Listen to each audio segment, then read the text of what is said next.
अब बीजेपी की जो बची सीटें हैं 4, उन पर चर्चा कर लेते हैं। खासतौर पर 2 सीटों की चर्चा कर लेते हैं।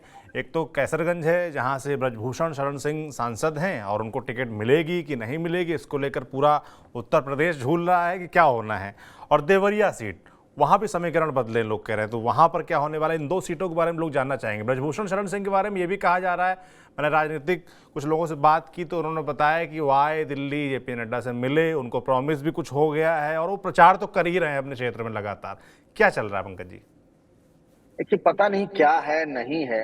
वहां कोई दावेदार भी खुलकर नहीं कह रहा। ब्रजभूषण शरण सिंह का इतना दबदबा है उस इलाके में कि जिसके मन में टिकट लेने की इच्छा भी है ना, वो खुल के कुछ कह नहीं रहा ना, दिल्ली जाके दौड़ लगा रहा है ताकि वो पब्लिक डोमेन में आ जाए।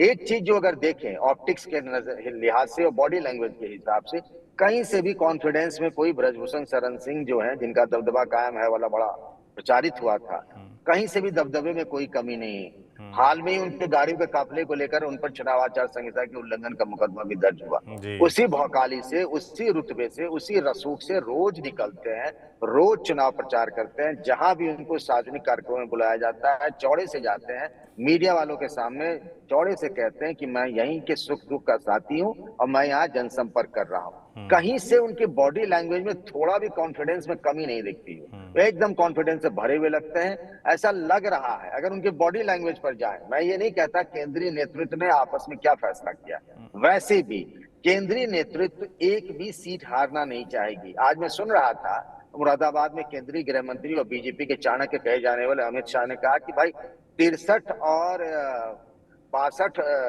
और 72 वाला मामला नहीं चलेगा अब की बार।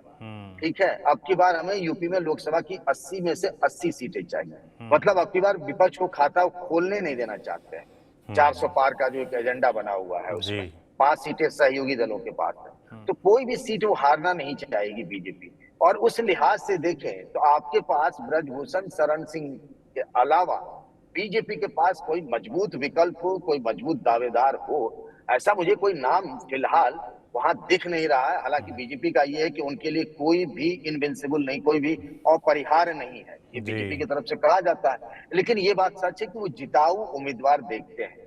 उस लिहाज से तो खांचे में फिट बैठते हैं। ब्रजभूषण शरण सिंह जैसा आप चर्चा कर रहे थे, इस बात की बड़ी चर्चा है कि केंद्रीय नेतृत्व से उन्हें हरी झंडी मिल चुकी है कि थोड़ा सा आप बोले कम, मर्यादित रहे और आप अपना जो कर रहे हैं चुनाव प्रचार करते रहे।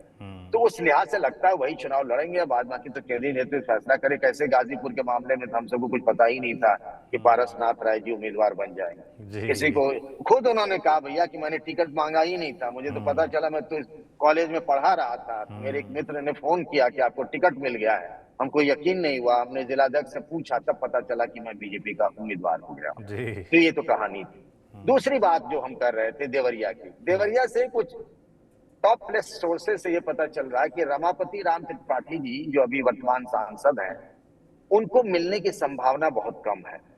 मतलब ये कह रहे हैं कि उनके नाम पर अब विचार नहीं है। अब आगे किसको किया जाए, किसको उनके बदले किसको टिकट दिया जाए, जी। उसमें बहुत सारे दावेदार हैं, किसको मिलेगा कह नहीं सकते हैं।